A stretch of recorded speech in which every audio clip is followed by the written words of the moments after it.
তো 20 টাকা পার্কিং দিয়ে গাড়ি নিয়ে যাচ্ছি সামনে। सामने रखेंगे कहाँ पे रखेंगे? पहले जा सकते हो, जितना आगे जा सकते हो बाद में हम लोग আগের ভিডিওতে তোমরা দেখলে যে আমরা কিভাবে মিরিকে এসে পৌঁছেছি। চলো তোমাদেরকে আজ মিরিকের একটা গল্প বলি। সালটা ছিল 2020, তৃতীয় লকডাউন সবে শেষ, আর আমরা ছিলাম হুড়ন তুবড়ি। আমাদের আর পায়ে কে, সোজা বাইক নিয়ে চলে এলাম পাহাড়ে। দার্জিলিং, লামাহাটা, কালিম্পংয়ের পর পৌঁছাই মিরিকে। থাকা নিয়ে প্রথম থেকেই প্রবলেম হচ্ছিল, মিরিকেও ঠিক তাই হলো। অনেক খোঁজার পর এক ভাইয়ের সাহায্যে উঠি একটা হোটেলে। ও হ্যাঁ, তখন আমি সবে সবে ব্লগ করা চালু করি, কিন্তু ভিডিও ছাড়ার সাহস হয়নি। আজ আর সেই ভয়টা নেই, তাই ভিডিওটা দিলাম।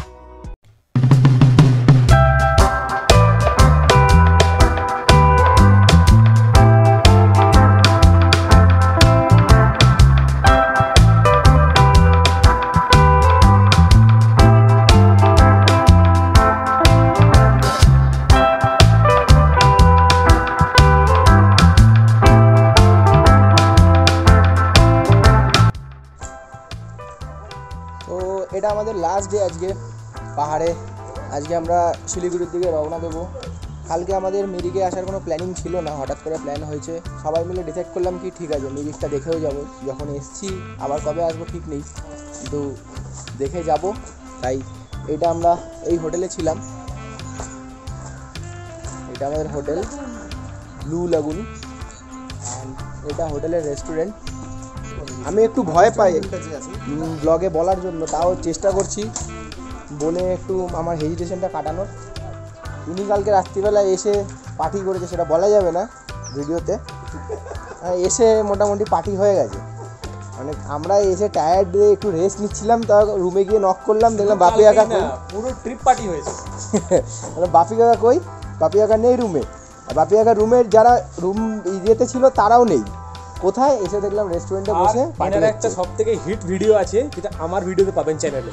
খারাপ লাগছে আজকে বেরিয়ে যাব এখান থেকে। এখন আমরা মিরিক লেকের দিকে যাব, দেন এখান থেকে আমরা শিলিগুড়ির দিকে রওনা দেবো। কারণ আমাদের রাস্তায় এত বাজে পেয়েছি, আমাদের অলমোস্ট 22 আওয়ার্স লেগেছিলো কলকাতা থেকে শিলিগুড়ি আসতে। তাই আমরা ডিসাইড করেছি কি ডাইরেক্ট মালদায় স্টে করবো, কালকে সকালে আবার মালদা থেকে রওনা দেবো। আমরা এখন অ্যাডভেঞ্চার করতে বেরিয়ে গেছি। আমাদের মেন রাস্তাটা ওই দিক দিয়ে, ঠিক আছে, কিন্তু আমরা রাস্তায় উঠিনি, দিক দিয়ে এখন পাঁচিল টপকে বেরোবো।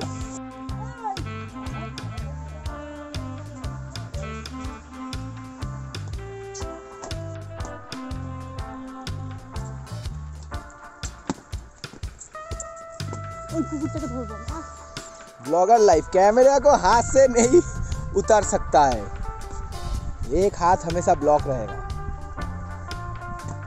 এসে গেছি আমরা মিরিকের লেকের ব্রিজে। ও এতদিন বাদে এসে সত্যি খুব ভালো লাগছে।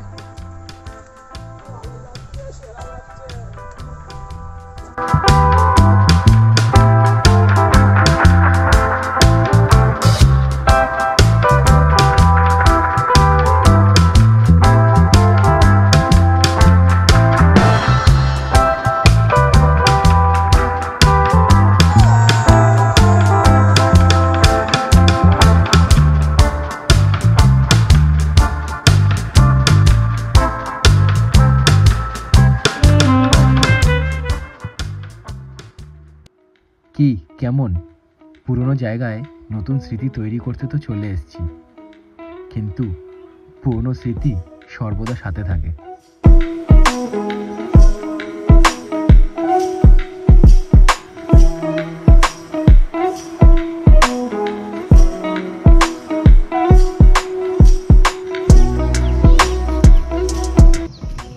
দেবে যখন তখন বুঝবে। হ্যাঁ, ও এক পা করে পিছিয়ে যাচ্ছে।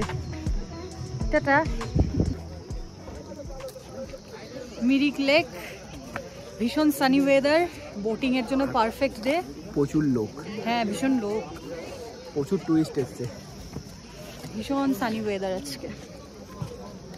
এখান থেকে ড্রেস রেন্টে নেওয়া যায়, অনেকে নিয়ে নিয়ে সেগুলোতে ছবি তুলছে, জুয়েলারি, ড্রেসেস। আমি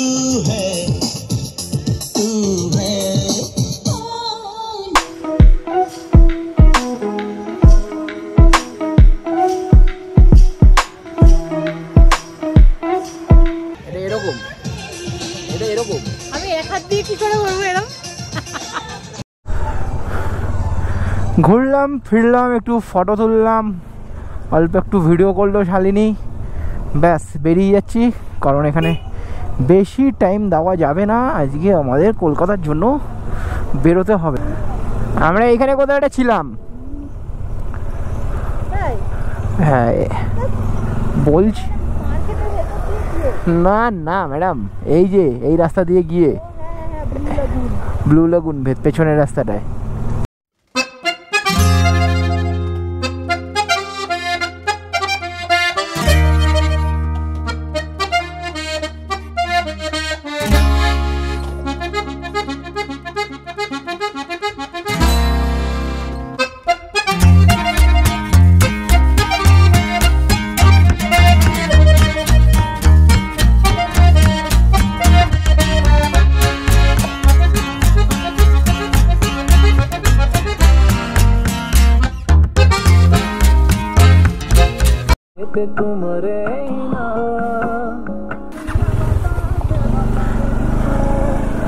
এখান থেকে পুরো শিলিগুড়ি শহরটা দেখা যায়। শিলিগুড়ি আর 27 কিলোমিটার, বাগডোগরা 32 কিলোমিটার।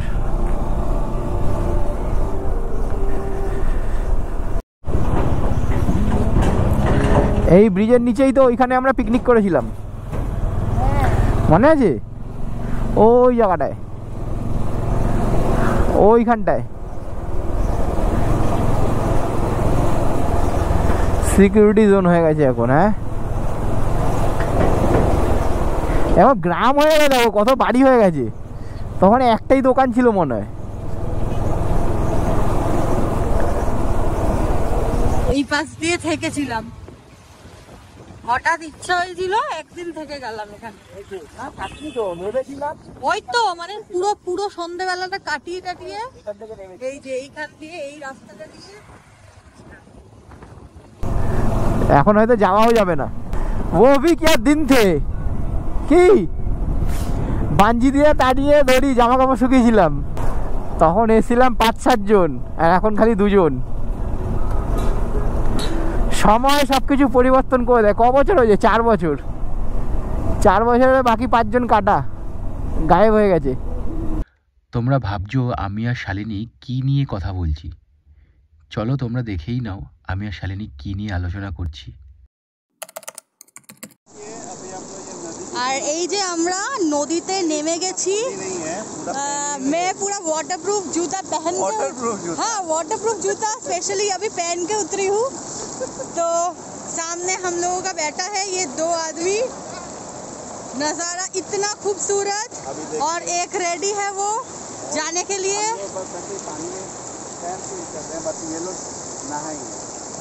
हम लोग सिर्फ पैर भिगोने से ही मिल जाएगा शांति जो।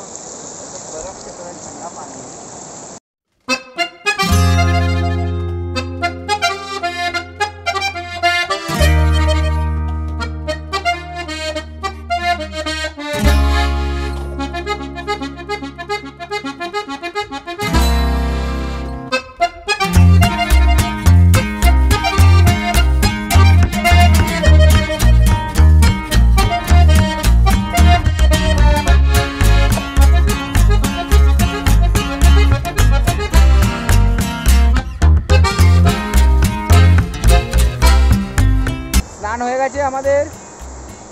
স্নান করার পর আমরা একটা বুদ্ধি লাগালাম। বুদ্ধিটা হলো ভেজা জামা কাপড়গুলো শুকাতে তো হবে, এখন এখানে বসে খাবো আমরা। এই যে এখানে প্লাস্টিক নিয়ে এসেছিলাম, আর এখানে খাবার বলেছি আমরা। এখানে একটা পিকনিক টাইপের করব, করে তারপরে যাব। দেন বুদ্ধিটা হলো এইটা, 2টো বাইকে বাঞ্জি লাগিয়ে জামা কাপড়গুলো শুকা দিয়ে দিয়েছি।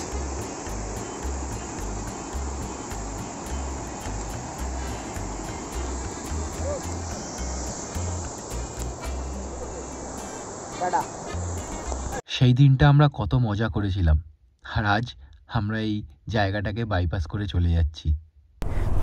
আর কয়েক ঘন্টা পরেই আমরা চলে যাব বাড়িতে। কিভাবে কটা দিন কেটে গেল বুঝতেও পারলাম না। আবার কবে আসবো সেটাও জানি না, আবার আসবো বাইকে করে কবে আসবো সেটাও জানি না। ও মুরগি মরার জন্যই উঠে পড়ে লেগেছে, একবার ডান দিক একবার বাঁ দিক দৌড়াচ্ছে। আমরা এগিয়ে যাচ্ছি বাগডোগরার দিকে, এখন ফুল পিক আপে বাগডোগরার দিকে। আর আমার কাছে ফুল পিক আপ মানে ওই 80-র মধ্যেই। হ্যাঁ, আমি ফুল পিক আপ মানে ওই 110-150 সব সময়ের জন্য না, ওটা ও মুড হলে মাঝে সাঝে করি, নইলে আমার 70-80 ঠিক আছে, এনাফ। যদি কোথাও মেডেল পাওয়ার ব্যাপার হয় তখন অবশ্যই করব। এখন তো মেডেল পাওয়ার কোনো ব্যাপার নেই, সুতরাং যা আছে এতেই খুশি আমি। কিচ্ছু দেখা যাচ্ছে না বুঝতে পারছি, কিন্তু সূর্যের তেজও সেরকম। জ্যাকেট পরে ভেতরে গেঞ্জি পরা, তার ভেতরে স্কিনি পরা, মানে গরমটা ভেতর দিয়ে কীরকম লাগছে সেটা তোমাদেরকে বলে বোঝানো যাবে না। খালি অপেক্ষা করছি রাত হলে যদি একটু ঠান্ডা লাগে। আর রাস্তার কিচ্ছু দেখা যাচ্ছে না, সূর্যের আলোটা পুরো সরাসরি চোখে পড়ছে।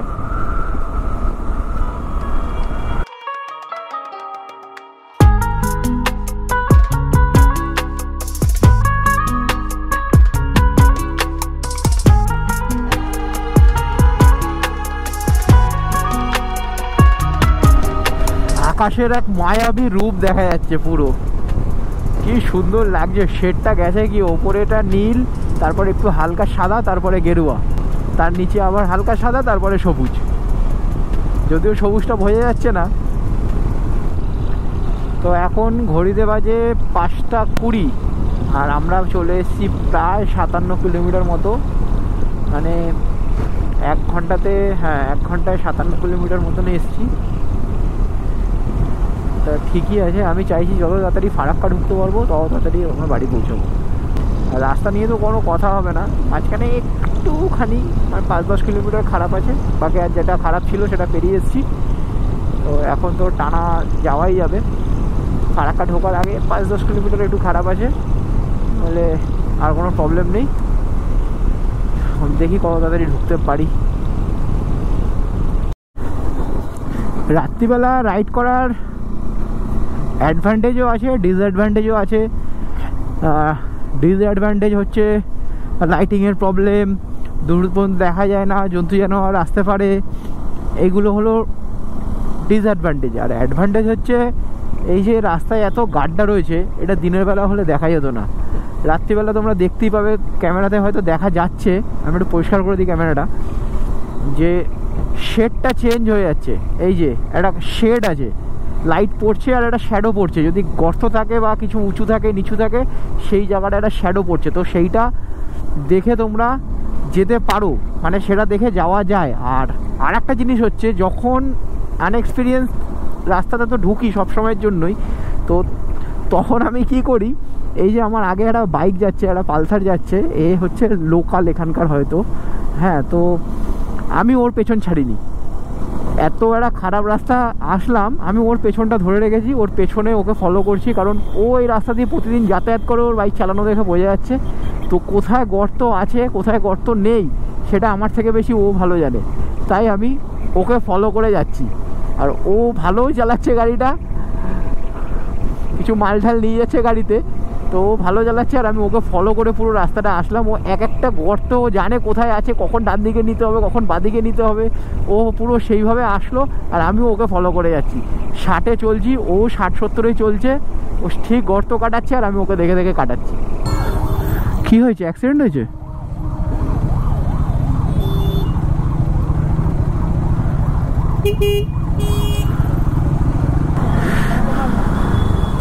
ব্যাস হয়ে গেল। যারা ঢুকবে তাদের অবস্থা খারাপ। 47 কিলোমিটার মালদা 123। চলো বন্ধু, সোজা মালদা 123। তো হাইওয়েতে উঠে গেলাম এবার। এখন ঘড়িতে বাজে 6:30। ফারাক্কা 163। এই ফারাক্কাটায় যত তাড়াতাড়ি ঢুকতে পারবো তত তাড়াতাড়ি বাড়ি যেতে পারবো। মানে আমার হিসাবে 3 ঘন্টা এখনো এখান থেকে ফারাক্কা। 6টা 30, 7টা 30, 8টা 30, 9টা 30। খালি এক জায়গায় একটু জল খেতে দাঁড়াবো, 10 মিনিট জল আর কিছু একটু খাবার। 9টা 10টার মধ্যে যদি ফারাক্কা ঢুকতে পারি তারপরেরটা তো হয়ে যাবে। কটায় বেরিয়েছিলাম? 4:13 মনে হয়। 9টাতে ফারাক্কায় ঢুকিয়ে দিয়েছি, 5 ঘন্টাই ধরলাম।